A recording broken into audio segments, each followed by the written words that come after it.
Okay.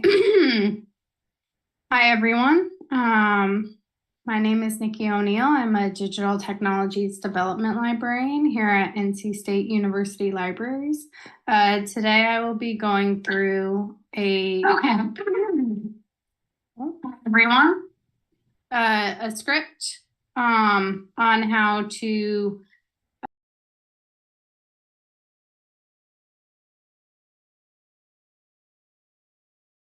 about with people who are just starting to get into coding. But Python, if you know one programming language, often it's very easy to learn pretty much any other programming language. And I've talked to people and they're like, well, you guys talk about it a lot, but can you kind of actually, it would be nice to actually see the differences when switching between languages. So that's kind of what I'm going to do. And to do that, I'm going to actually just write a very small script that harvests data from this UN data organization.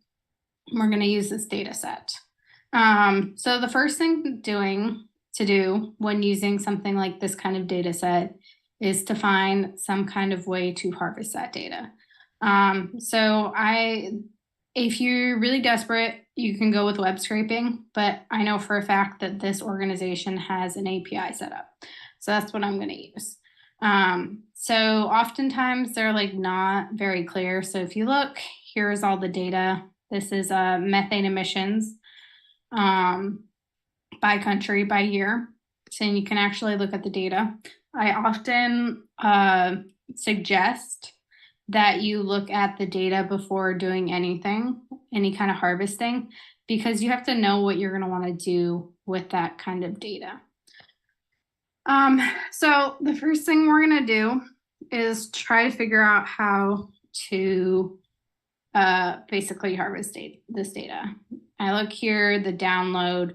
I'm wondering, okay, is this a link? So let me see, will this open in a link? And it looks like it's actually some kind of JavaScript formula of some kind to actually download a CSV. So that's not going to work. So let's see where else on the page, if there's anything else. It doesn't look like it. There's online data, some stuff, some glossary, some contact. So then I'm going to go and just Google. So un.data.org, harvest data. And there's a data sets. I don't think my search was actually what I needed. So maybe I should be just looking for an API. Look at that. API manual. That makes more sense. So let's look at this first link I opened. It looks like there's a bunch of databases, food and agriculture, statistics, greenhouse gas data. And it looks like there's a link to online data. I'm guessing that's gonna just, it's not gonna send me anywhere where I can actually harvest this data. So let's go look at the API manual. Now, quite frankly, this is not of the APIs I've seen, not one of my favorites in terms of just, there's a lot of stuff going on here. I took a look at it just beforehand just to make sure you could actually harvest data from this. But I have not actually done any work on building the code. So I will be doing everything live. So you can kind of get a sense to how my process works.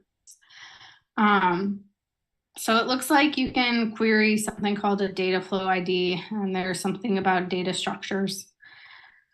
And so basically it says you can apply filters by providing the codes of one of the many dimensions. Sequencing dimension can be found in a data structure query. All dimensions are listed under data structures, dimension load NIST. To get codes for certain dimensions, leave blank, plus operator. API supports XML, JSON, and CSV formats. Check the FAQ section below for details. I will say when I'm doing any kind of harvest, JSON or CSV is my go-to. XML, quite frankly, is annoying. I do not suggest it and this is XML. It's not my favorite of the structured data. So this is like not my favorite in terms of API, just put togetherness. So if you look at the URL, you'll see there's something called REST and there's something called df underscore UN data UNFCC. And it looks like there's a bunch of like data sets.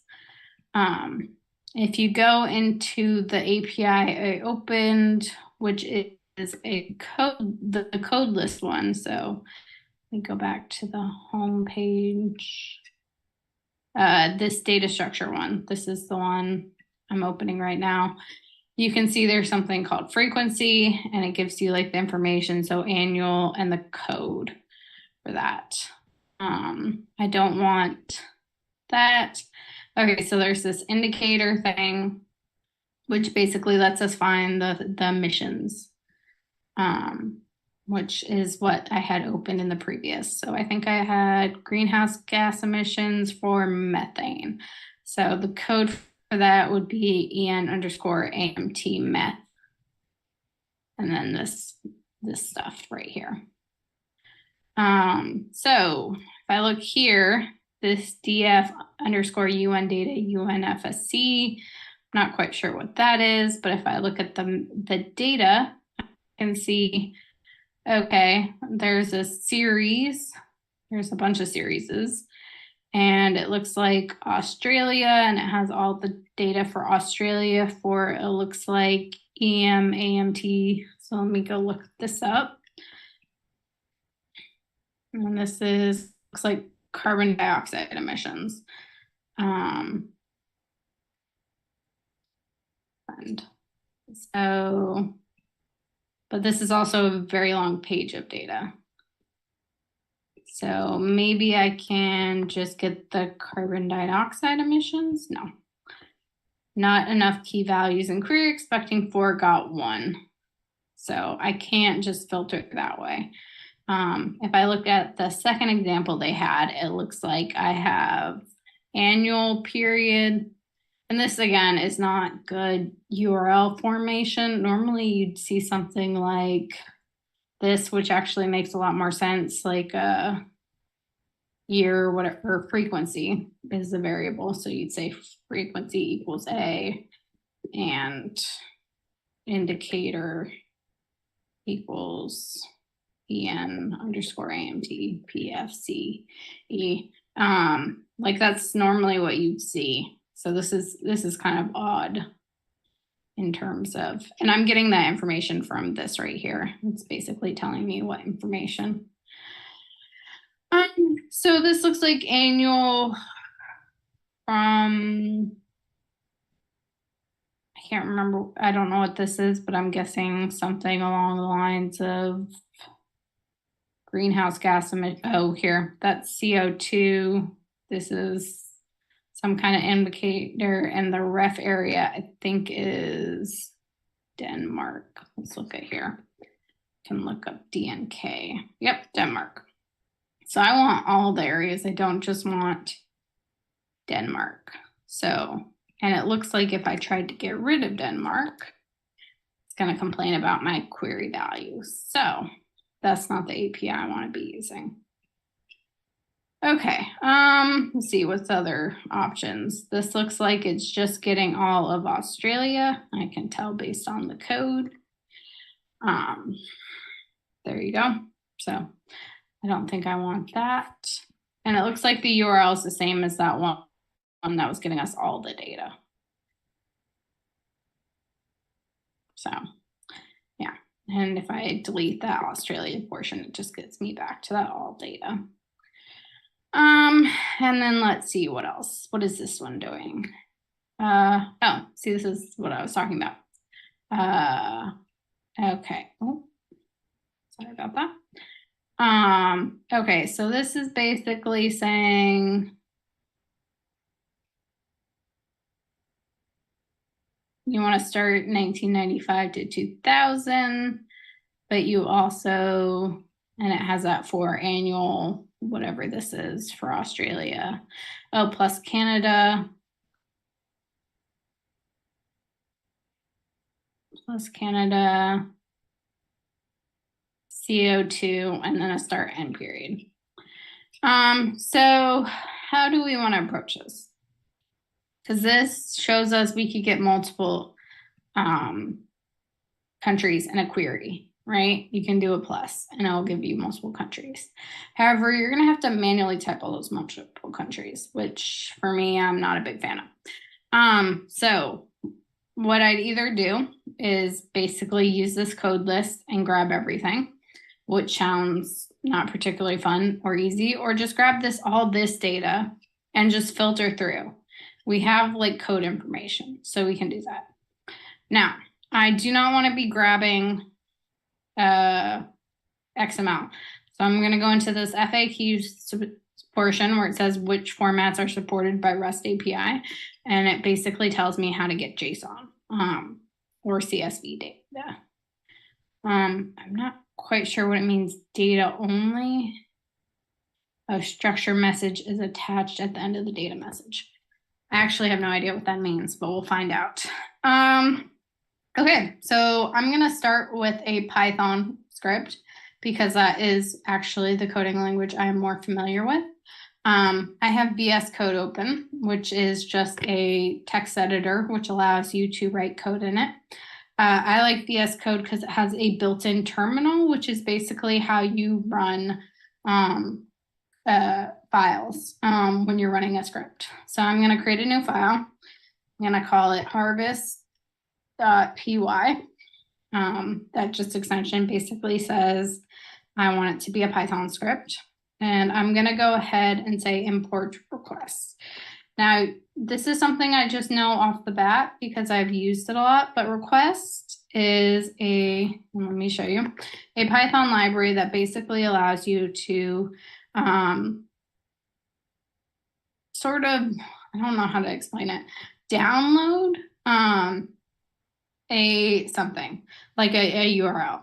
So basically you do something called request get, and you can basically get the content, or if it's a JSON formatted object, you can get the content in a JSON format. JSON, for those not familiar, is just a structured metadata format, which is short for JavaScript object notation, I think, something along those lines. I will actually show you what it looks like when we do this. So first thing I'm going to do is say response equals request.get, and then the URL for the API we're using. So this one.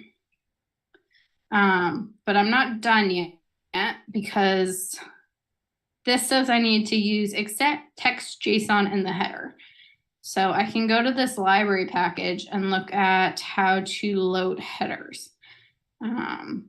This is actually not a good place. So I'm going to do request Python and then headers and search how to do, and we want to do a get request. So that makes more sense.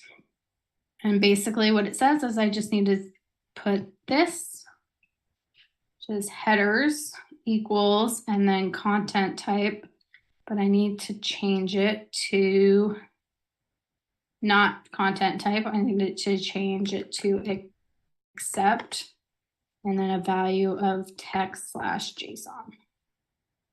Okay, and we're gonna see if that works. So often what I'll do when I'm coding is add a print request or a print statement.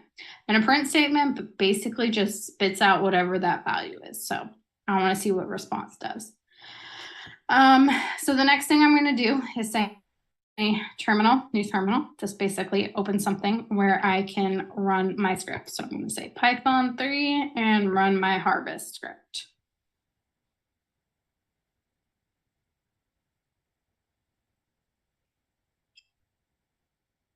Okay, so response returned this response 200. I forgot I need to say response.json to get basically the content. If your response was not in JSON format, you'd actually get a error. So you just do response.content. But we don't have to do that because we know it's going to be in JSON format. Okay, so we got a bunch of stuff. What I do not know. So it'd be good if we had like more information about what was going on here. So I'm a big fan of using keys, which basically just tells us what we're looking at. So it looks like we got the keys header, data sets, and structure. So let's see what each of these things look like.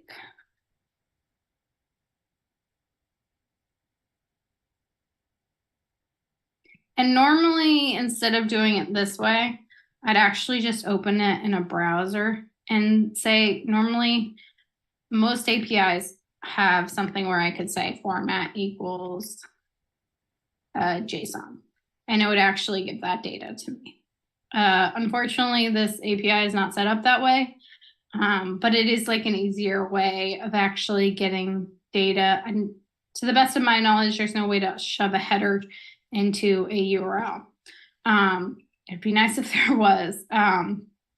But so normally when I'm handling an API, I will not actually be doing this kind of work in the terminal. I do it just looking at the data in the browser, which is a lot easier. Okay, so our headers are data sets and structure. So let's run it again and see what we got. Oh, it's header, not headers. This is a good example. So I said key errors, headers, and it actually points me to the line, which is 7. And if I go back and look at this, it says it's header. So that's how I know I got it wrong. And it spit out a bit much, but I can see, okay. So my last thing is structure. So this is something about, let's look up what this code means. It's not even on here. It's not particularly helpful. Description.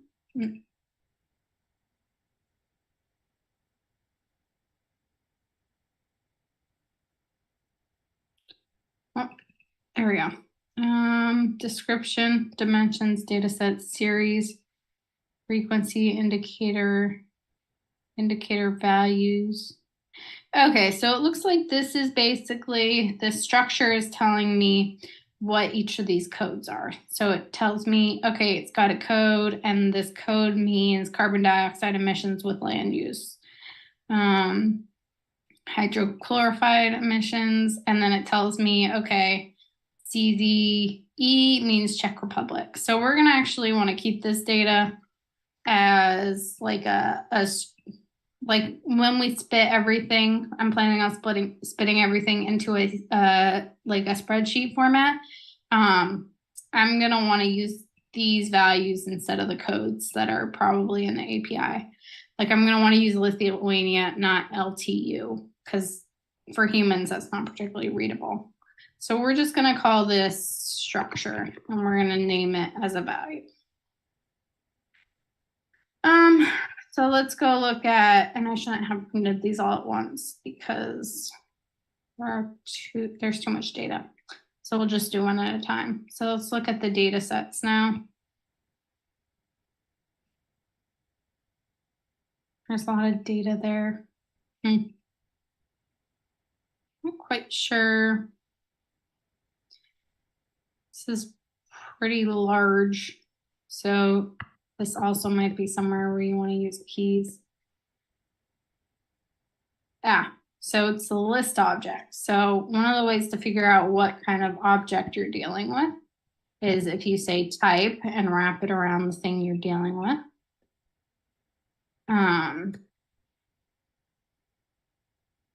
You can see it's actually a list. Keys only works if the type is dict. So what I'm actually going to want to do is say, just give me the first item in a list. Still a lot of data.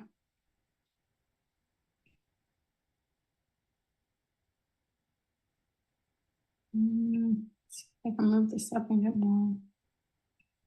Okay, so one of the downsides of using the terminal built into VS Code is it often cuts off the data. Sometimes I have to switch over to a regular terminal that's like built into a machine to actually get a better idea of the data. But this is not actually helpful. So let's just try the keys. Maybe I'll give us a better idea what's going on there. Action series. Interesting. Okay, so, oh, and this 0 basically says, give me the first item in a list. So let's see, action, and we'll see series.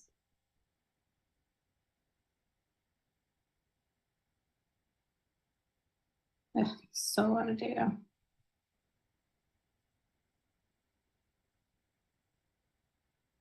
Okay, let's just do one of these at a time. See if maybe that clears things up a little more. That is just the key. One of the keys is information. Interesting. Or no, that's not keys. Action. Okay, so the action just has the value of information, which is not particularly helpful. And except to tell us it has information. So let's see what this series has. Let's look at the keys here.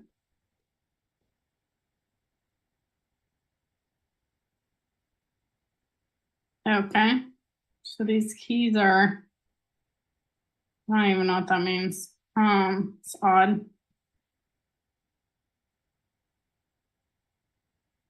Huh. I have no idea what I'm looking at, which is not the weirdest thing that's ever happened. Let's look at what this header looks like. Maybe it'll give us more information.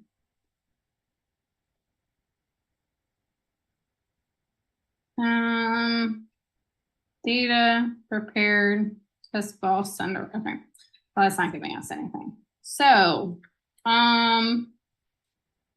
my guess, based on just what we've gotten, is all the information is going to be in data sets, which kind of dumb, but it's good to look at everything you're getting. So we're going to do a for loop just to kind of see what's going on.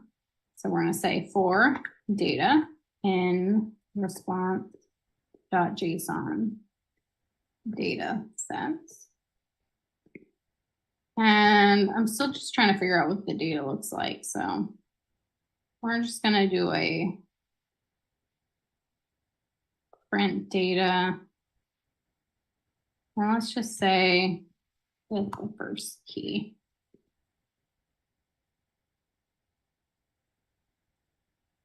Key error. Let's say print data keys. See, maybe that gives us more information. And I'm going to leave this in because basically it will stop on the first thing in our loop. So I want to do data set series. Forgot about that part. Oh, wait, sorry. I want to do a for loop.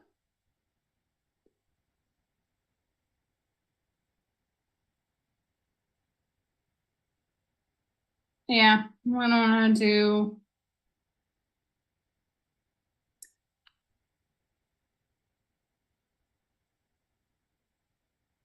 So what I'm probably going to want to do is, because I'm not sure the action is going to be the same for every item. We just looked at the action for the first one. I'm going to actually want to see what's going on there. Okay, so that gave us information. I'm a little confused. Data sets is a list, and I said print. Oh, right, I only said print the first value. Okay, that makes sense. So I got to figure out what this 0:00 means, which means I might want to go back and look at structure. The structure might give me that. Oh,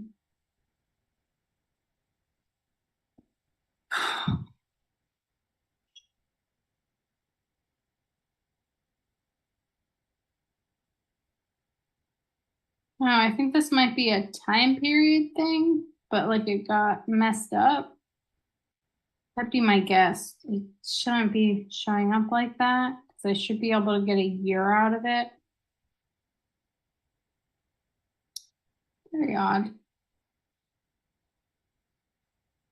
Let's get rid of this and see what it does.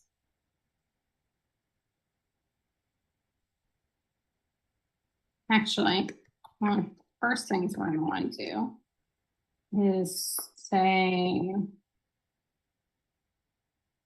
let's figure out how long data sets is, because right now it's looking like it's only one value.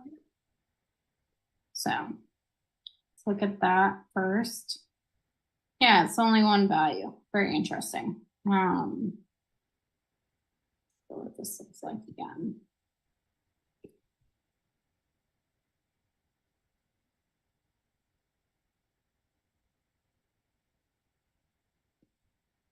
So I should be getting, I think, more information. This seems very sparse. But let's look. So data sets is only one value, so I don't have to do a for loop on data sets because there's only one value. So I can just say the first one.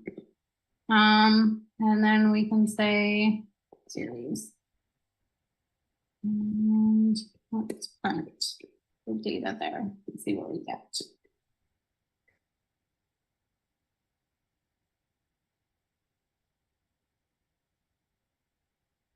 And again, we're getting some weird stuff.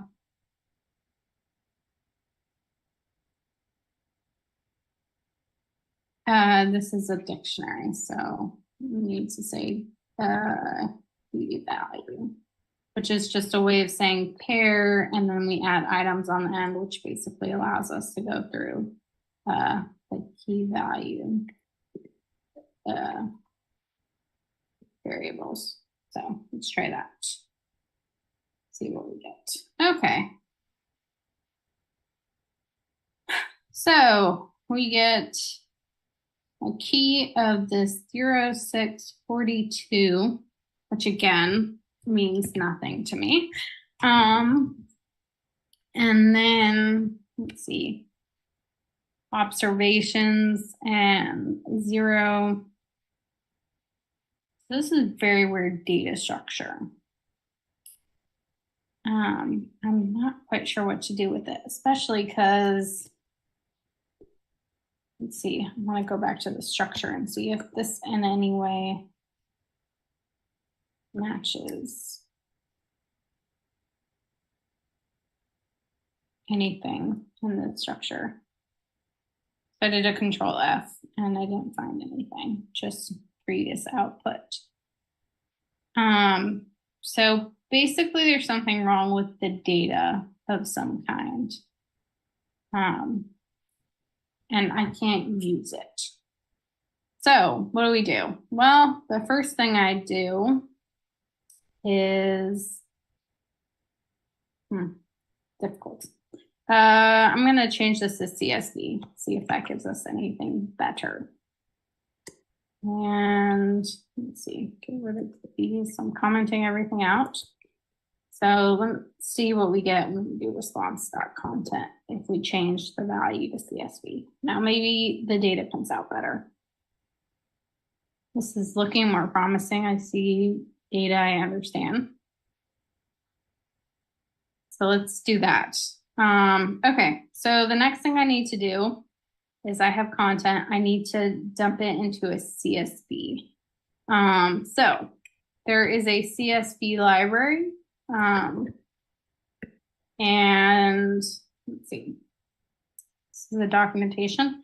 I quite frequently forget how to use it, so I always have to look it up because I don't use it that often. So there's something called Dict Reader, which is what I tend to use because it basically dumps everything into a format that in Python is called a dictionary, and Ruby it's called a hash. But basically it dumps it into structured metadata, which is what I'm most familiar with using.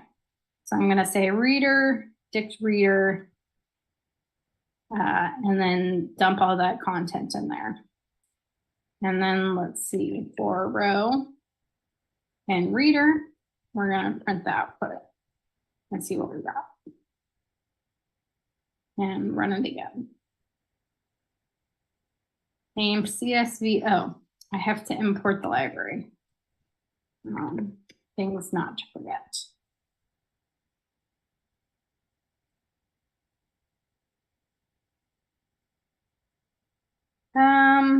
Okay, so I got an error.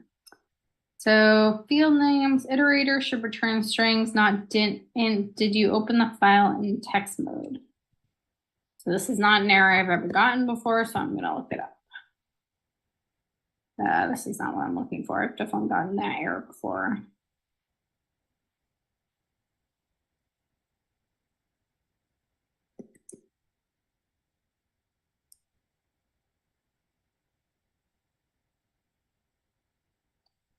Well, maybe I can use the bytes thing for what's it called? Hmm.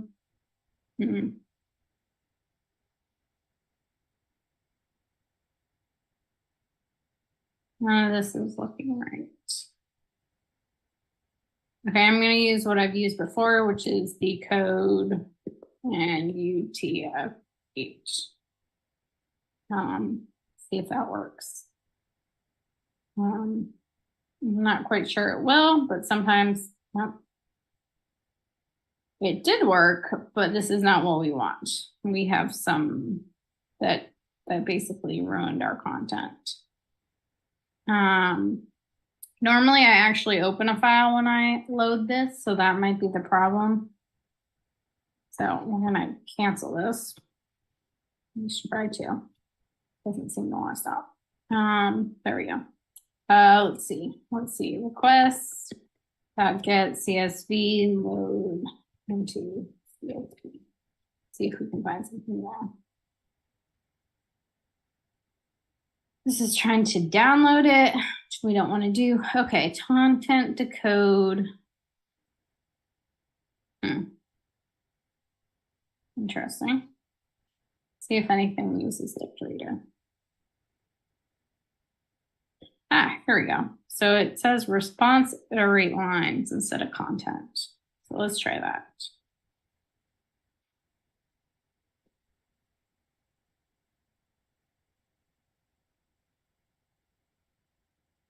And I'm back to that bytes issue. So let's say decode it first. See if that works. So often it's guesswork, and you just kind of work at it until you get what you need.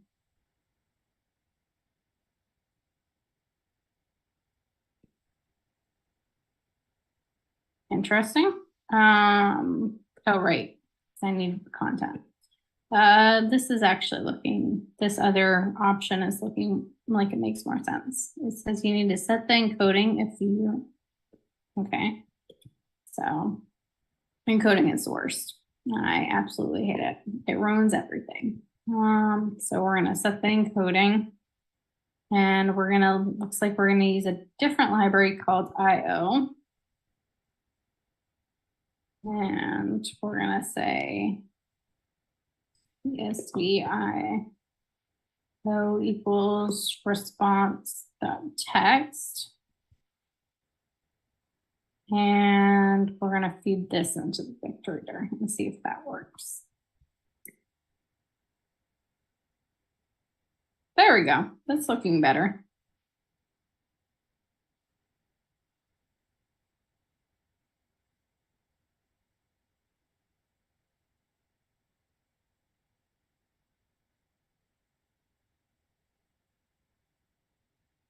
It's a lot, but it's looking better.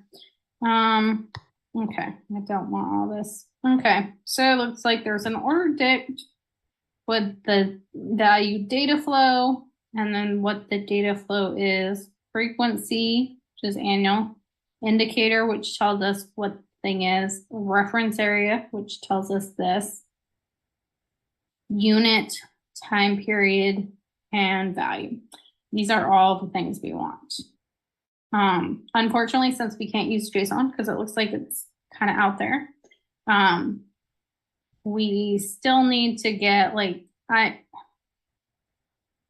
again, I don't want to use this frequency A when I dump it. We want it to actually make sense. So this is where we're going to use this code list, this data structure code list, which if you can avoid doing 2 requests, I suggest it. It's annoying. So we're going to say response structure equals request.get this. And let's try doing it with JSON because that's just going to be easier. We won't have to do all this extra work. And let's see what this looks like.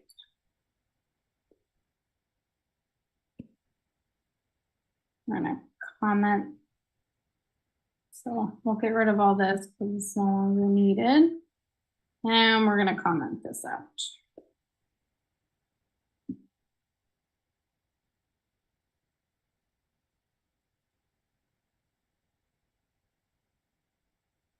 And something went wrong. So let's see if I can read this right. In line 8.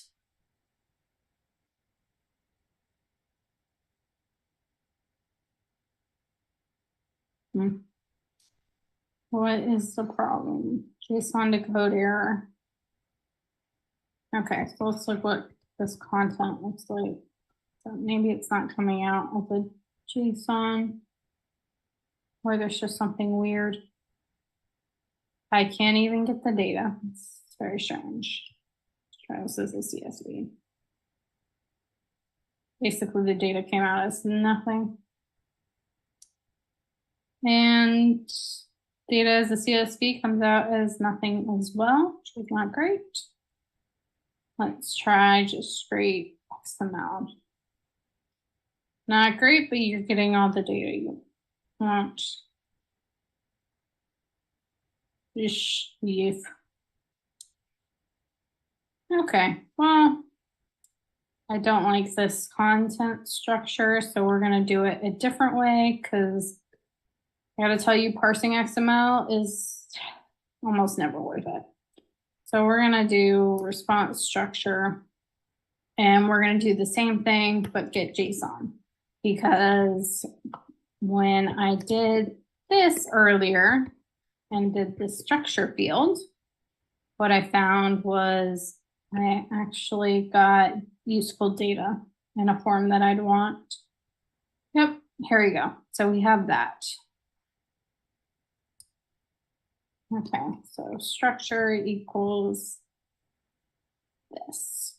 Okay, so next thing I want to do is basically, what did I want to get? Let's go look at this again.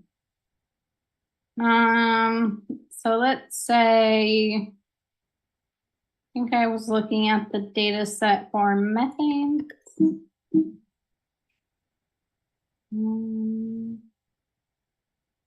Yeah, methane usage, which the code is this en_ATM meth thing. So we're going to set the code equal to that. The reason I'm setting it as a variable and not hard coding is because what if I want to change things? So for each row, I'm going to go look at what is the variable, the indicator. I'm going to say if row indicator equals code, we're going to create a whole new data structure. So methane only equals, and we're just going to make a new list. So we're going to say methane only dot append, which is how you add things to a list. And we're going to say add that row. And then we're going to see, so I can actually show you the difference of what happens. So we're going to say print the length of basically everything. And then let's print the length of the methane only. And so we should have different lengths because you should be filtering out things. There's no length. Right. Because the thing is summarized. We'll just print the return. Okay, so our length is 1200. Let's see. I could look up how to find the length of a row in a reader, but let's just do rows equals 0. And we can say rows plus equals 1. So then we can figure out how many rows.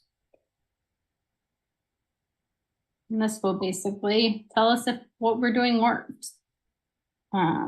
Okay, so yeah, there are over 8,000 rows, and we only want 12,000, almost 13,000 of them. Perfect. Okay, so the next thing we're gonna do is actually dump that information out into a CSV, but we want to also convert these headers for these, actually the values, right? So if you look at, let's see, methane only, and let's look at the first item in the row.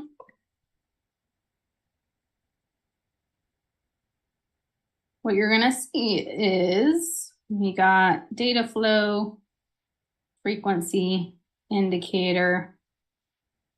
But yeah, our indicator is this, our ref area is AUS, we're gonna want Australia. The other thing we probably want to do is, since we're doing some let's actually do some transformation on the data, is let's go ahead and get this value and no, we can do that in a CSV file, I think. Let's just dump it out first, and then we can get fancy with it. Okay, so what do we want to do? Okay, so actually what I'm going to want to do is, before this methane only, we're going to want to basically structure, see what this looks like.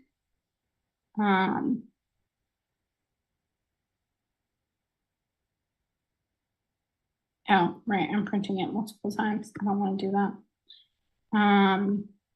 Okay, I need to see what's going on with this structure in order to kind of get information.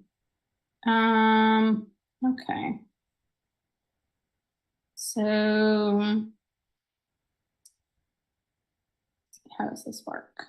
Looks like there are key description. I think I'm going to want dimension, but I want to double check the keys.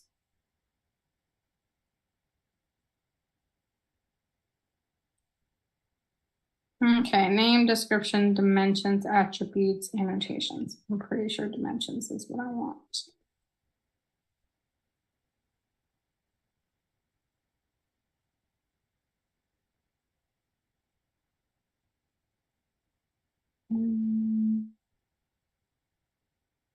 Yeah, it looks like dimensions and then series.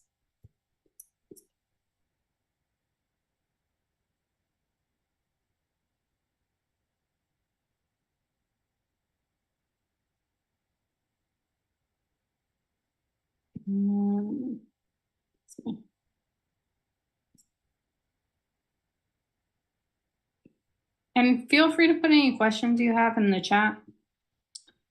Okay, so let's see. What is this giving us? Okay, so it's giving us a list of dictionaries, and basically each of these dictionaries has a thing, ID, indicator, indicator has a role, indicator, and then values. That's gonna be annoying. Okay. So we want to convert things. So let's see, we're going to want to say new row equals a new value. And we're going to want to say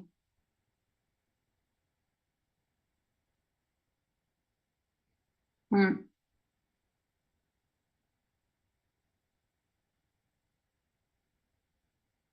You know what? It is going to be really annoying to filter every time. So what I'm going to actually do is transform this. So otherwise I'm going to have to do a lot of work. So we're going to say for structure and structures dimension series. And we're going to make something called a structure dictionary. And we're going to say, print what the structure is just so I'm sure what I'm getting out. Okay. Yeah, so it's giving us each of these things. So frequency, indicator, etc. And so we want the values. And so for value and structure value, we're going to say structure dict. And we're going to say value ID equals value name. Hopefully that works. And I'm going to print it out so you can kind of see what I'm doing.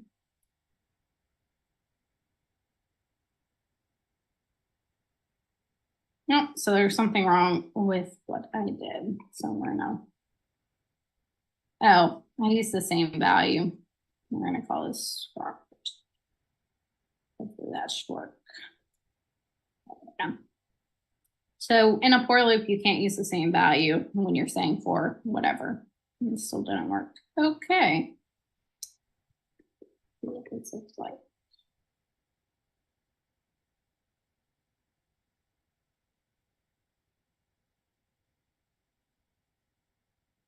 Ah, it's values. This is why keys is helpful. It's values, not value.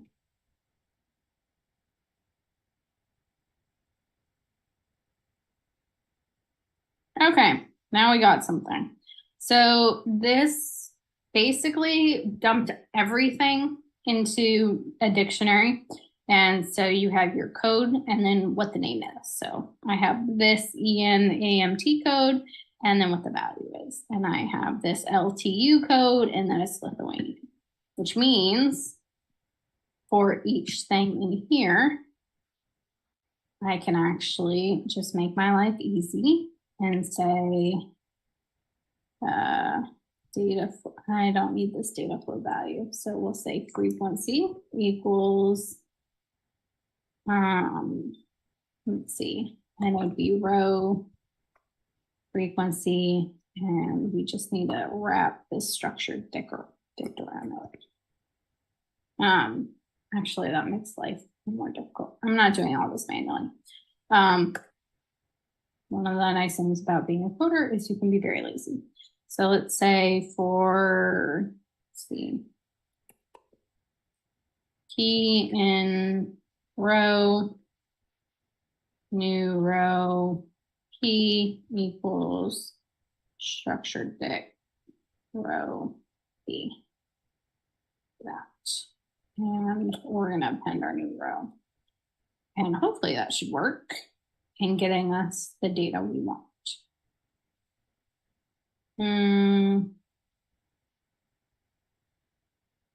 Right. This UNSC data thing is not, if key is not equal to data flow. Assume that. Since we didn't need that data, doesn't matter that we're disappearing it, but you could always do an else. New row is not defined. Right. I think I've deleted something I should have done. And try it again.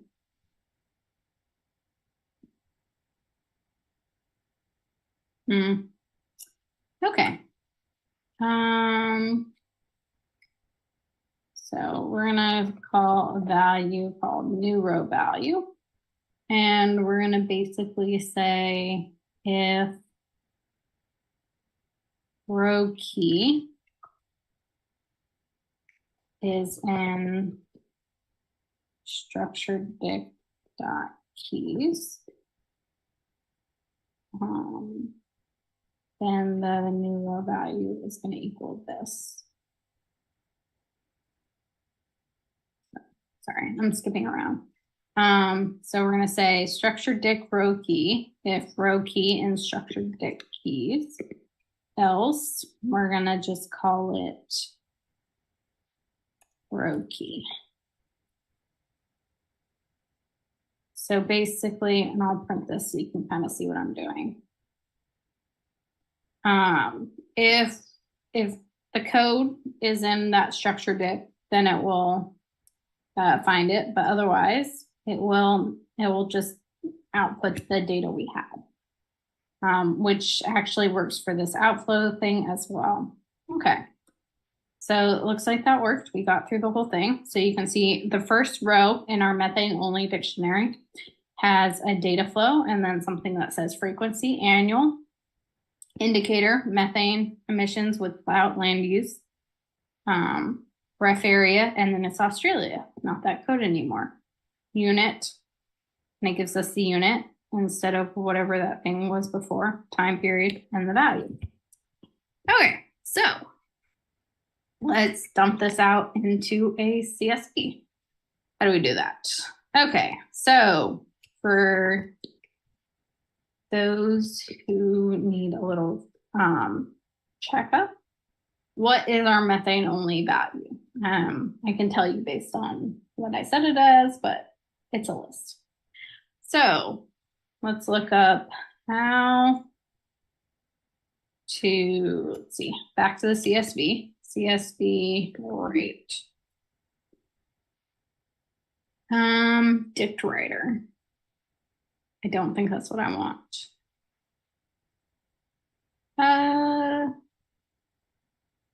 Yes, this is what I want. Okay, so the upside of dict writer is instead of having to write the headers every time, which we don't want to do, we can just programmatically do it. So we'll say writer equals, and we'll call this CSV file. Let's see. Let's use this. We're gonna use this code value. So basically, if you ever change it, you don't have to change a bunch of stuff. If you hard coded it, you would. And then field names is actually, let's create a value, which is going to be new, let's see, methane only 0.keys. Basically, we're getting all the field names from the first item in the list because the dict writer can't tell that things are a list. So we're going to write the header. And then we're going to say for row in methane only. And we're going to say writer, right row, row. And hopefully in this left-hand column, you should see a new CSV. And I did something wrong. What did I do wrong? One argument must have write method. I need to actually open the file. I did not read this as carefully as I should have. Okay.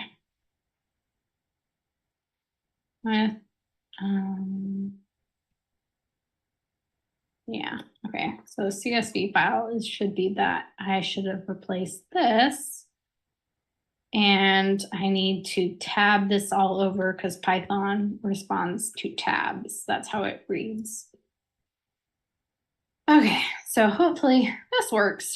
And I do now have a new file, which is a CSV. Excellent. Okay, so now we're gonna do this all over again in Ruby. On the upside, it's gonna be a lot easier because we actually know the data structure and what we can use. So I'm gonna create a new file called harvest.rb. That is the Ruby format. So now we need to, we're not gonna use the request library because it's not gonna be the same thing. So we're gonna go look up, so if you were really familiar with Python, and not as familiar with Ruby, what I do is look for the equivalent of the Python version in Ruby, and you can just search it. A lot of people are very helpful. So some people are saying something called typhus, it looks like. Interesting. And I use net HTTP occasionally. Open URL and typhus. I found an HTTP client. If you look at the HTTP gem, typhus doesn't work for you. Interesting. So as I am a little more familiar with Ruby, I actually use the net HTTP because it's a built-in. I don't have to download the gem. So what we're gonna do is, this is the documentation for that gem that's built into Ruby. So the way that Python and Ruby both work is they have certain libraries that are built in. Basically, you don't have to download them. And there are certain libraries that are not built in and you do have to download them. It depends. Oftentimes you'll get an error and that's how you figure out if you have to download them or not. So we're gonna copy this from the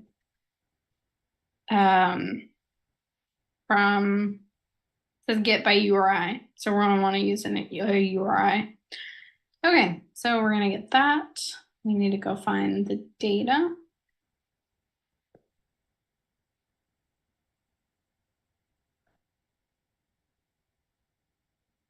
Let's see, and we're gonna need headers.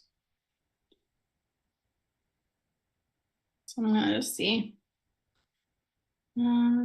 Get response.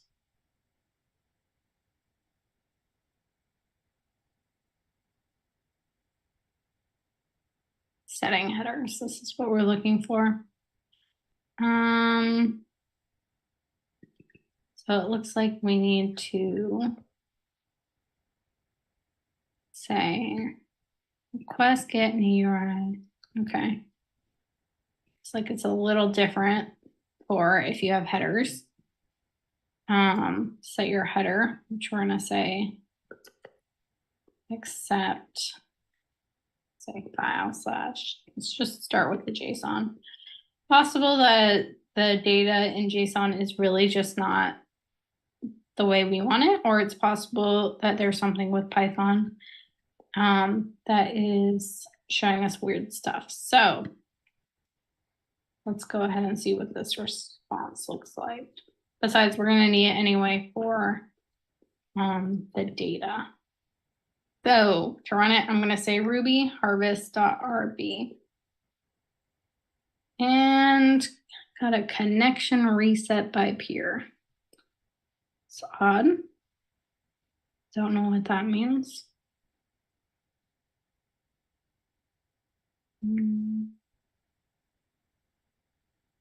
Let's just double check I got everything right. Request accept. HT.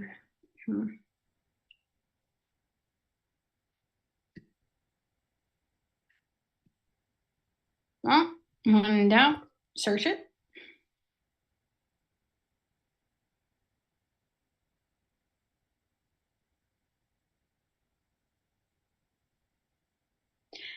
Okay, so it looks like I need to do something called use SSL and set the scheme to HTTPS. Looks like it's trying to get HTTP, which is weird, but I can't see.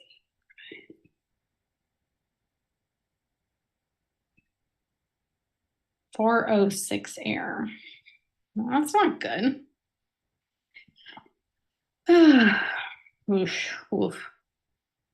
Let's try setting this way.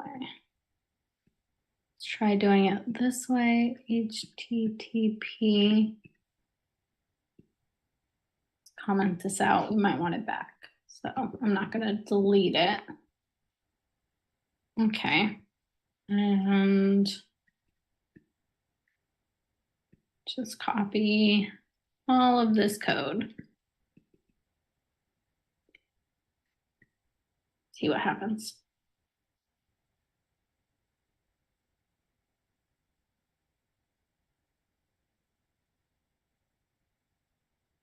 Well, it took a really long time, but I got a 200 request, which is good.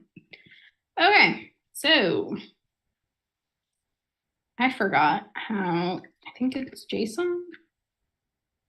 Now you have to do two. Okay, so it looks like this library doesn't have a JSON built in. You have to basically parse things. So how do I get content? I think it's, I forgot. It's res.body. Okay, so we'll do a .body and see what we're getting.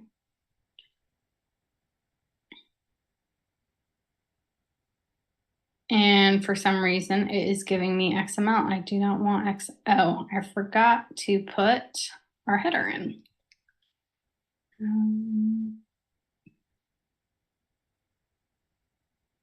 Let's try this again.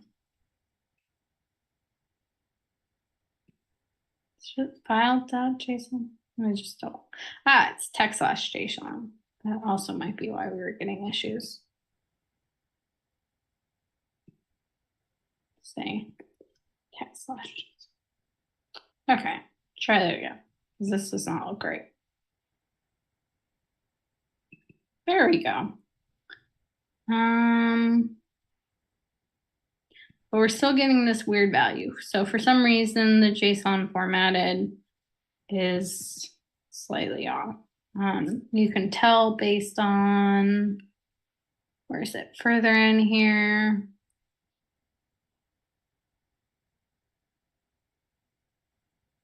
Also, these numbers make no sense. So we're going to go back to the CSV format, but we're also going to do a second one to get that schema again, actually.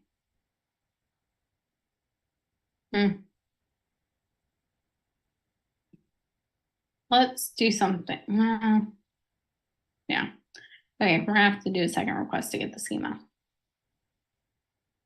Okay, so I don't need to set this again, so I just need to do a second request. So we'll call this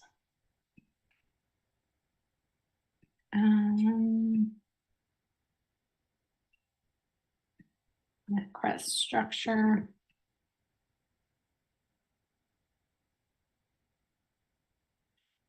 And we'll call that response structure. Okay, so let's do this again. Should be getting CSV formatted stuff. And we are. Okay. So now this is CSV formatted, but CSV is basically not really human readable, and even in a computer, you can't really do anything with it because it's not in a structure. Like this is basically a string. So let's see. CSV Ruby read contents. Actually, I'm gonna read string because we don't actually have a file. So parsing CSV string in Ruby, this is what I want. So I need to put in another requirement statement, like I did with the HTTP. So this is this is the equivalent of doing import and then the library in Python. And this is a response, and it says do CSV parse. And basically they have a colon separated their thing, but we want to do comma. And we'll say response. They used a different value, and we're going to say body. I'm assuming, yeah, I might have to do this dot strip thing instead of, I'm not familiar with it. Let's go back to CNET HTTP. What does dot strip do? not a built-in thing. Interesting. We're basically stripping the string. I'm not sure we need to do that. Okay. See what this does.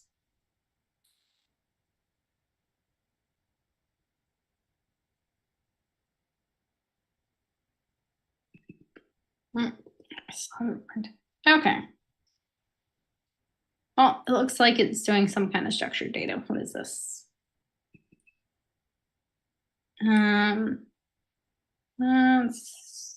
Okay. Well, it's good enough, I think. Yeah, this will work. So the structure is a little different than what we were doing in Python. So this is just like list items. So every item basically is an item in a list, but we can work with this. So, and I don't think we actually have to do this. We can say to array, I think. And basically just say CSV list equals. See if that works. I think it might complain to me.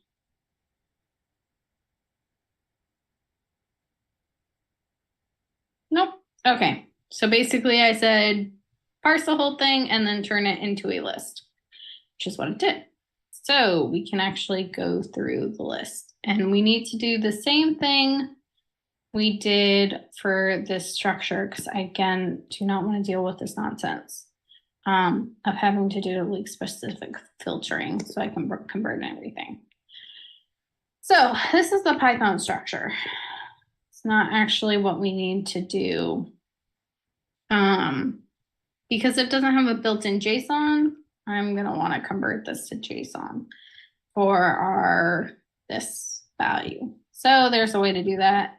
You have to require another library called JSON, and I always forget how to do this because it's different in every language. In Python, I'm pretty sure it's a load or loads. I can't remember. It depends if you're loading a file, you can put the file name in for one or the other, and the other parse is a string.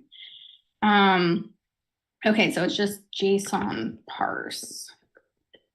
I believe this is the same in JavaScript, but basically, I'm gonna say basically structure equals this.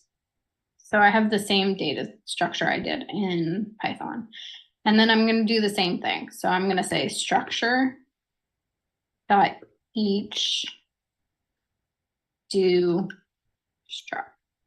And this is basically how a Ruby for loop works. It's the same thing. Syntax is slightly different, and you just need to look it up if you weren't sure. I just happen to know this from, and I need to do structure dimension series. But basically, these are the same thing. I'm basically doing the same thing. And we're going to call this a structured dict, and same thing with these little curly brackets. And we're going to say for value in values, which again, I use that same format. And Ruby does not care about tabbing. I mean, I would do it because it makes your stuff look better and it's easier to read, but it doesn't complain about tabbing the same way that that Python does. But you do have to add these ends to indicate the end of your for loop. So we're gonna, and then we can just do the same thing here. That is actually the same. And this should, I'm gonna have to remove the Python stuff because it will definitely complain when I run it. But I should get basically the exact same format for the structure dict that I did in Python. The really only difference is you need to do dot each do and add these end statements. And I screwed something up somewhere. Line 25. So there's actually probably something wrong with my structure dictionary. Also, I don't know if anyone's noticed, but I've been using puts instead of print in Ruby. That's actually tends to be the correct format. Let's see what structure dimensions returns.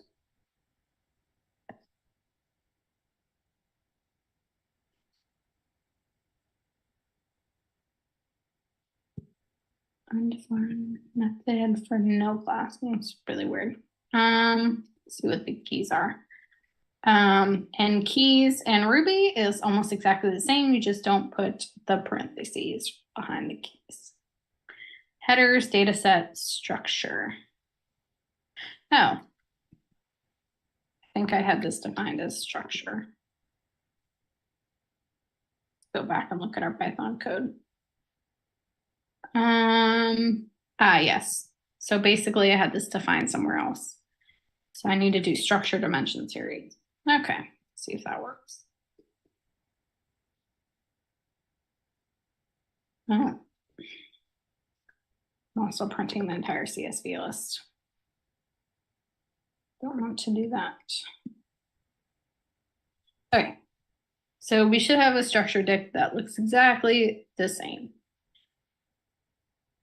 And it does, well, slightly different. So if I did in class instead of type in Ruby, you're gonna actually see it's called something called a hash. And that's why you have these little, like, instead of a colon, you have a equals sign. And as you can see, it's called a hash. But they're basically the same thing as a dictionary. It's almost exactly the same format. You just, again, have the structure just looks slightly different. But you basically call things the exact same way as you would in Python. So for the items, we're going to call this, see, how did we do this? I'm going to show you how we did it in Python too. Okay, so actually, how are we supposed to figure? Okay, so we do have a problem here. I'm going to comment this out. If we look at our CSV list and we look at position 0 and CSV list at position 1. Now, I wouldn't suggest cheating it this way just because it's not a good way to go and data sets often change. But if you look, you can see our first, this is why I do a put statement instead, because it gives me so you can see that there's a new line between these. Put statements just put new lines between things, prints don't. Okay, so the first line is basically all our header information, and the second line is all our, it would be basically like you're going through a row of a CSV one by one. The problem with this is, how am I supposed to tell what the indicator is? What if, and you can do it by saying like, okay, do this one, but do, let's see, 1, 2, 3. So it's going to be position 2, because the way that pretty much every coding language, it starts out at 0. So this is position 0, position 1, position 2. So our indicator is at position 2. And if I actually run that again, you should see that we get it at position 2. See, we get the right thing. Now, again, this is not something I'd suggest because what if they move around your CSV? So we're going to see CSV parse into hash, see if that's possible. And again, if I did dictionary like Python, it's going to think I'm looking for Python stuff. So using the terminology is often helpful with searches. Okay, so it looks like I just have to say headers true, which seems deceptively easy, but we'll see if that actually works.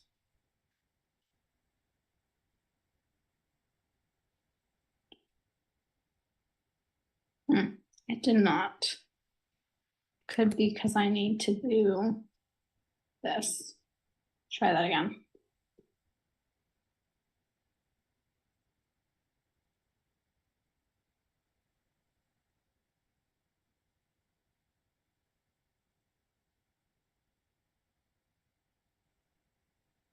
Okay, that did not work. Oh, this says map to hash. Interesting. Let's try this. Instead of 2A, we're going to say map and to hash, basically. Let's try that again. Oh, look at that. Now it's in a format that makes more sense. Excellent. So as you can see, the first value, which we were trying to get, is data flow, and then it's all matched up. Again, this is better for the long term because people often change their APIs.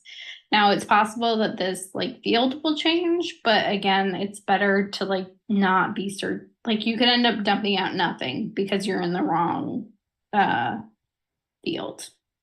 So this is for row and reader. So we want to do for row and CSV list. Oh, but we're not going to say for. It's a problem between switching, but for switching between languages, we need to do CSV list, do each, and we're going to say row. And then I always add an end because you don't want to forget your end statements. And so we're going to say if row indicator, same way we did in our old code, equals code, and we need to set our code value equal to, what was that again? Let's go back. It's the methane value. We also need to set a methane only. And in Ruby, it's called an array. In Python, it's called a list. Again, they are the same thing. Oh, and I did a colon, which you can't do. If statements also need an end. But if I'd kept that colon in, it would very much be complaining to me. We're going to do the same thing. We're going to say new row equals, and we're going to say for key and row, which is going to be for, going to be row each do key. Pretty sure. And then this structure is almost the same, slightly different again. So we're going to say new row value, which is structured dict row key. That should be right. If row key in keys, else row key. So we don't do if. We're going to do if this, and then question mark, and then colon. This is actually the same in JavaScript. Pretty sure that's right. Either that or I'm just remembering JavaScript and ruining things. And then we're gonna do not append, it's actually push in Ruby. And again, these are just small things you pick up. Like you'll probably, let's try to do append. And what it's gonna do is complain to you. So when it complains to you, what you wanna do, syntax error, row 40. Oh. Okay, so it isn't colon. Let's try this if else. I'm pretty sure that's not how it works in Ruby. We can double check. Still, oh, you know what? It is, except you have to end statement. Forgot about that.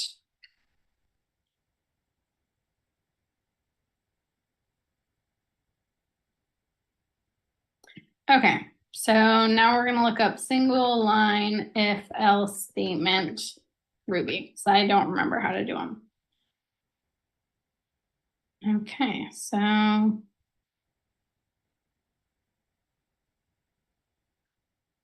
remove if condition. That's what I had.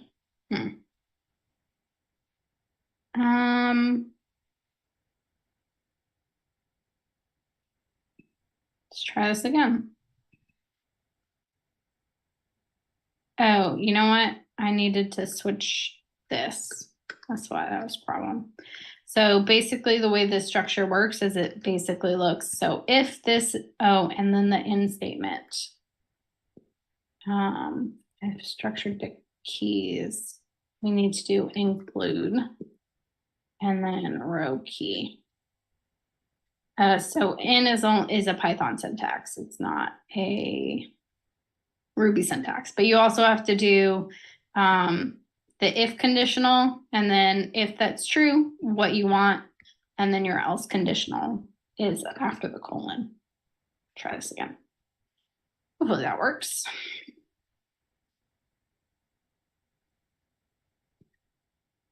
And it looks like it worked, except why did append work?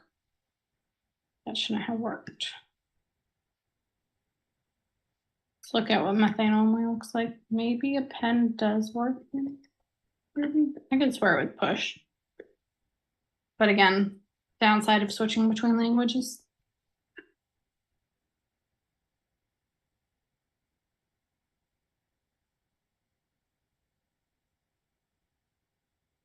Okay, so it did work. There's just something wrong with our data.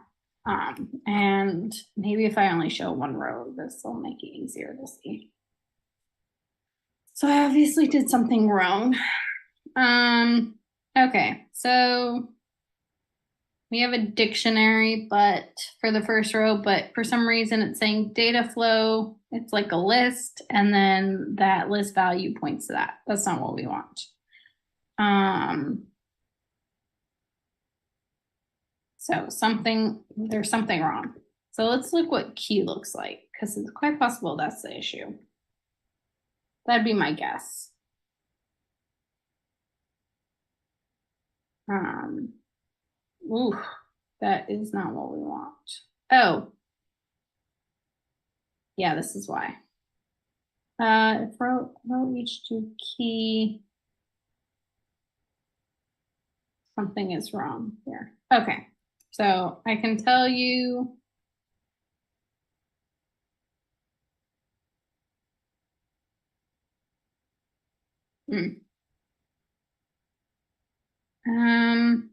For CSV each, let's look at row.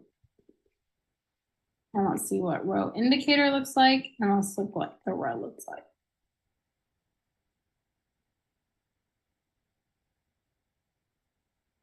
We just need to see a couple of these.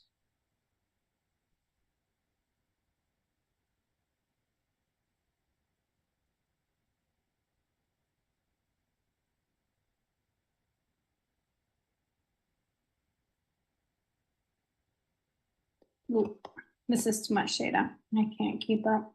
Okay, let's just do.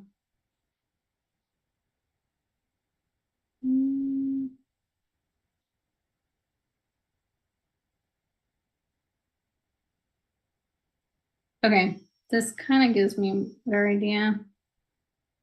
Maybe.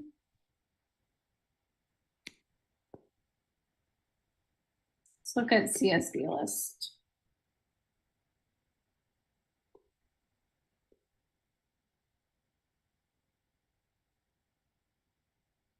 Let's just look at the first item in it, and let's look at the second item.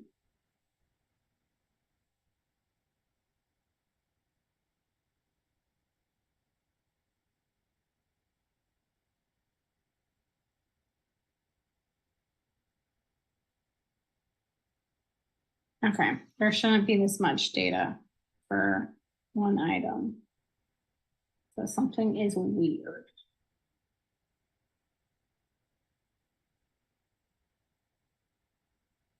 See what CSV 0 looks like. Possible. Something strange going on. Okay, so oftentimes it's good to just double check and see what you expect to be going on, which it is not. So let's look at what this class is. I honestly have no idea what's going on, but something is weird. So I think when we did this hash mapping, something strange happened. So we should have double checked the data. which I thought I did, but obviously I did something. Oh, this is methane only. Okay, so I wasn't even getting the right data. Okay, let's see what's going on here.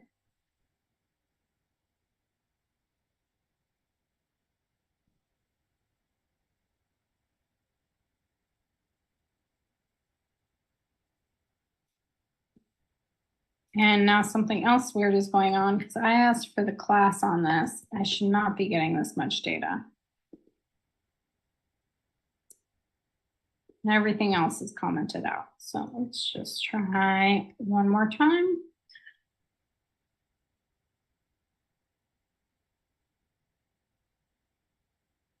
It's weird. Okay, I'm gonna comment this out. Say CSV list class, maybe that. This will just tell me if things aren't saving properly or something else is going on. Or if something else is weird. Okay, I'm gonna put another put statement that basically says testing, because this really shouldn't be what's showing up, but it's quite possible something's wrong or something else is going on or it is not running the right file. All of these things are possible, but this lets me know if things are updating properly. So something's wrong. I think there's a print statement in here. Ah, there we go. I had a print statement that was basically overriding everything. Okay, so let's try this again. Now I was able to tell it was a print statement because of this little, what is that thing called? Percentage sign. Okay, so let's look at the first item in our CSV list. See what's going on there. Okay, that looks right. Let's look at the second item.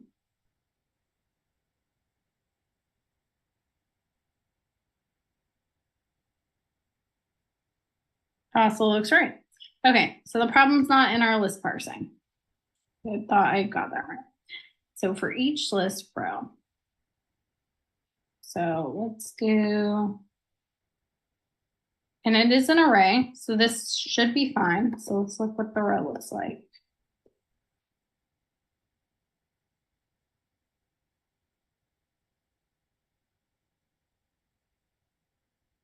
Okay, that looks right.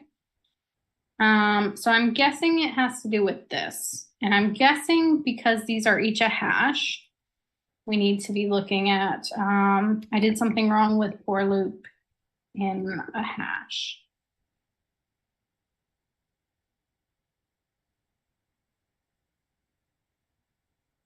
Okay, so I think I need a key value each. So it looks like the each do is still there. So key value. Let's try this.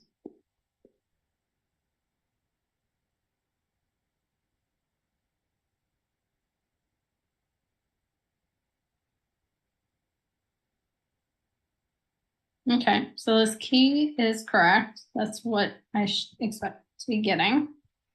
Just to see this methane only is returning what we expect. Oh, it might be the append. Maybe that's why. Nope, it was, I needed key and value in this. Otherwise, I think it was just grabbing value or something. So I think you need both of these, even if you don't use both. Because this looks like what I expect to be getting. And it looks like our data was successfully transformed. So I got frequency, annual, indicator, methane, etc. Okay, so last thing we need to do is write it to a CSV file. So I'm gonna just copy from the Python so you can see what it looks like in Python. Okay, so write hash to CSV Ruby. Obviously I've done it because I had this open for something else. So require CSV hashes equals So we need to do almost the exact same thing we did with field names. So column names equals methane only first, which is the equivalent of doing this. You could also do it this way. But first is also something you can also do. And keys, same thing we did in Python. And then we're gonna say something slightly different. We're gonna say S equals generate CSV, then write all the column names, and then say methane only, which it's not a hash, but it's yeah, this will still work. Do, and then we're gonna say X, and then write to the CSV the values. So this actually explains why we're having issues. It looks like if you, for a hash, if you do an each do, you call basically X dot keys or X dot values is my guess. But otherwise you have to have both, otherwise you get weird issues. And then we're gonna basically, instead of saying with open, we're gonna just write the file, which is gonna be, again, very similar to the way we did in Python. We need double quotes, and we're gonna say code. CSV, and that S value is our CSV that we wrote. Same thing. I'm also gonna add a dash Ruby. That way just we can see that the file is created and I don't have to delete it every time. But there it is. What we should be expecting. Dash Ruby, it's in there. Looks pretty much the same as what our old one looked like. Okay, so what if we wanted to actually like basically have this run once a day or something like that? I'm actually gonna also show you how to automate this. So first things first, let's go to GitHub. And I'm gonna create a new repository. And we'll call this live coding. And let's see, public. I'm going to see how I want to do this. I'll add a get ignore template. So I'll make my life easier. Just say Python. And let's see, do we want to add a read? No. Okay, so I'm going to create the repository.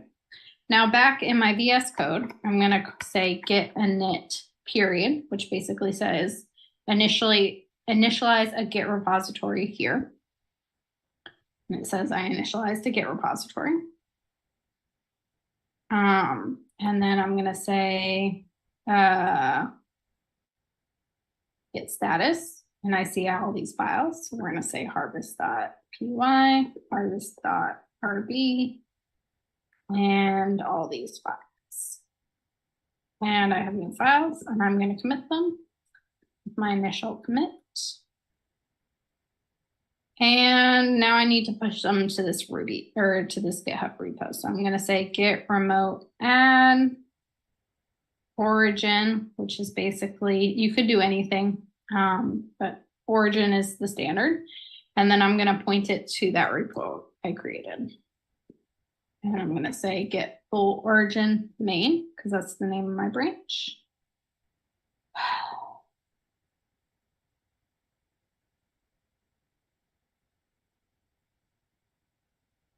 Won't let me do unrelated histories. Well, that's annoying. This is what happens when you put a file in there. I should not have added a get ignore. Try doing a push. That's not gonna work.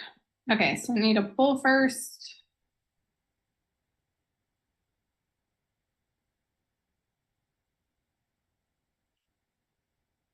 Let's try to get around this.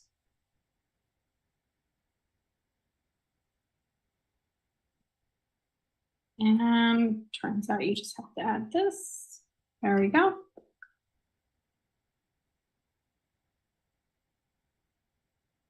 Okay, so it looks like it was successfully done. So let's refresh this. Look at that. Our files are there. Okay, so next thing we're going to want to do is we're going to use something called GitHub Actions. Again, this just prevents you from having to like run this. And I'm just going to show you the structured data, which is kind of nice. Because you've just been seeing it like in what's it called? But yeah, it's all structured. So you could also like filter out, maybe you only want a certain time period or whatever. But again, these are all things you can do. This is just very simple. So we're going to go into the Actions tab. And then we're going to do, let's see, there are some actual, so it has suggestions. So build and test a Ruby project, publish a Python package, a Ruby gem, etc. I'm going to go with build and test a Ruby project. There had been a Python there. So this says on push, on pull, permission, contents, read, strategy, and then run tests. This is in no way what I want to be doing, but it gives us a good template. So I'm going to look up GitHub Actions and let's see, on. So GitHub Actions actually allows for a number of workflow syntaxes. So on, push, there are activity types. I'm trying to find one where it's all listed. Let's see. Well, I know it's now based on this, I know it's using activity types. So let's go look up GitHub Actions on activity types. Events that trigger workflows. There we go. So available events on branch protection role, fork, discussion, label, blah, blah, blah. What we're looking for is we want, what is it? Issue, fork, we want a cron one. Okay. Create, delete, deployment, push, schedule. That's what we're looking for. Okay, so we're gonna say on schedule. Just gonna copy this. And so basically this runs at, I actually have a really hard time like understanding cron specifics because it looks like nonsense. Cron is basically a simple thing that allows you to run things at a certain time. But luckily GitHub has built in something where you can just hover over and basically this tells me it runs at 5:30 and 17:30 every day. Action schedules run at most 5 minutes. So I actually want to change this. I only want to run it once a day. So, okay, now it runs at 7:30 every day. The other thing I'm going to do is I'm going to add something called a workflow dispatch. This basically allows me to run, let me go double check because I'm not 100% sure about, there we go. The formatting of this. The only reason I'm adding this in is because it allows me to run I'm going to be able to run this like automation for you without having to wait till 17:30 or set it for a specific time. I'm going to get rid of this permissions thing and run script. Runs on Ubuntu latest. So this is basically, this needs to be one word. If you actually see there's a little underscore or this little red thing, very similar to what you see in a Word doc. And basically it tells me why job ID must only contain alphanumeric characters, dash or underscore. So basically it's telling me it runs on Ubuntu latest, which is operating system. I think they also have a Windows machine and a Mac machine available, but basically this is saying, okay, I'm going to run it on a computer, basically. So the first thing it's doing is checking out, which basically this is if I look this up, this is the equivalent of a library in Python. So basically what it does is clones your repo onto the machine. That's all it's doing. And then it looks like there's something called Ruby setup, which is just setting up Ruby versions. And I don't really care what Ruby versions, but we don't need to set up multiple. So we'll just stick with 3. And I don't want to run tests. I want to run the script. And what I'm going to do is Ruby and then the name of my script, which is harvest.rb. And basically what this is saying is the name. This is what's going to be output when you see the thing run. And then this is actually what is going to be run in the command line. And then I have to do one other thing. Basically, I want all the files committed to my repo after I've done running this. So commit files, actions, GitHub. This is also something I've done before, so oftentimes I just look up what I did before. This is not right. Okay, what is this person? I don't want to use any of this because it's going to commit everything. There we go. This is what I want to do. Okay. So I'm just going to copy all this into here. Looks like my indentation's wrong. So this is using actually something called YAML, which is this extension. It actually cares about indentations, which is annoying, but required. So let me just fix the indentations here. So we're going to set up the git config. We're going to say, basically, we're going to say configure the username as a GitHub Actions bot, and you don't have to set the email. And we're going to say, we're going to add all the CSV files, and we're going to say the commit message is going to be update CSV file. And we're going to want to push to main because that's the name of our branch.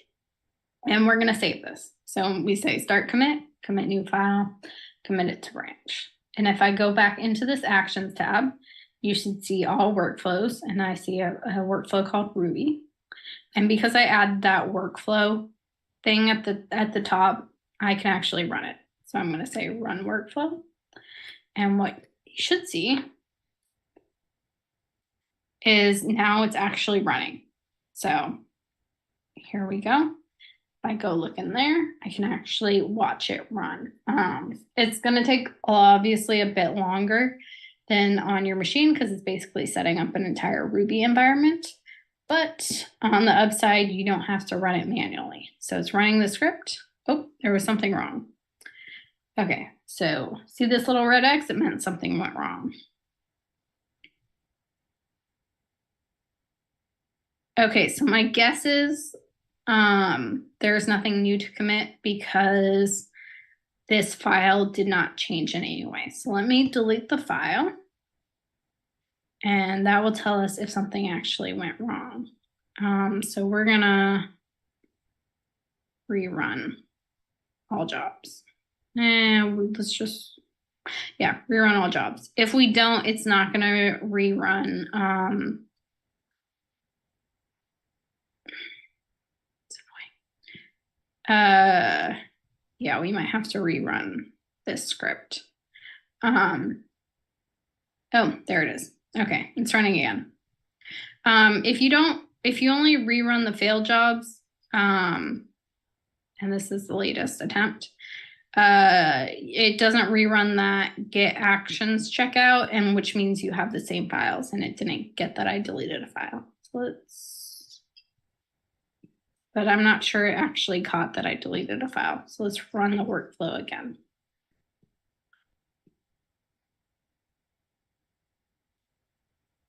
So hopefully this works.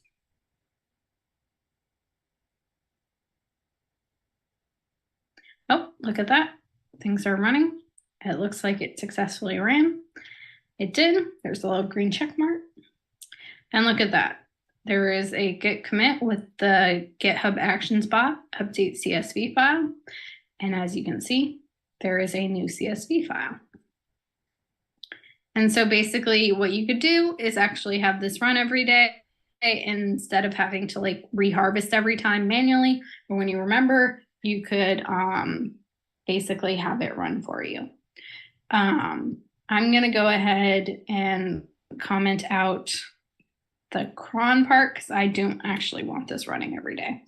But I'll keep it there. So if anyone wants to look at this GitHub repository, which I will keep up, you can, and you'll know that part of the item. And I'm gonna go ahead. It's like it wants me to sign into chat and add this link for the GitHub. So I don't actually want this running. I'm gonna go ahead and add this link to chat.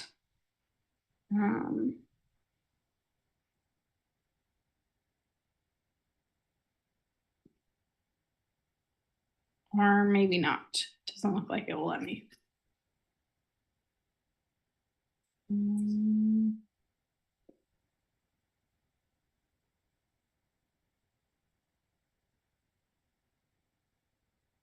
Me.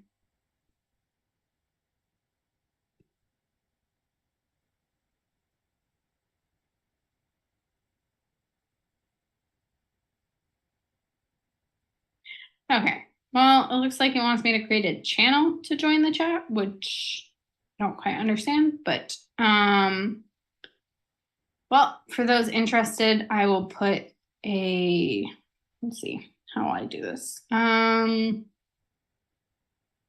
see, text.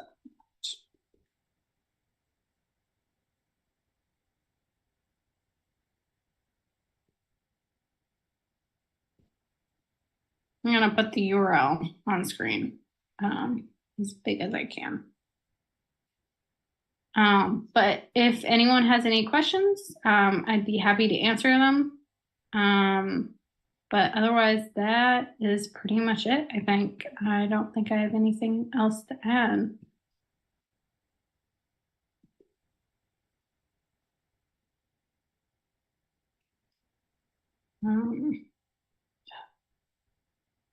Whoops. So it's basically at github.com/dnoneal/live coding. But yeah, feel free to ask questions in the chat or yeah, that's about it. I'll leave this on screen.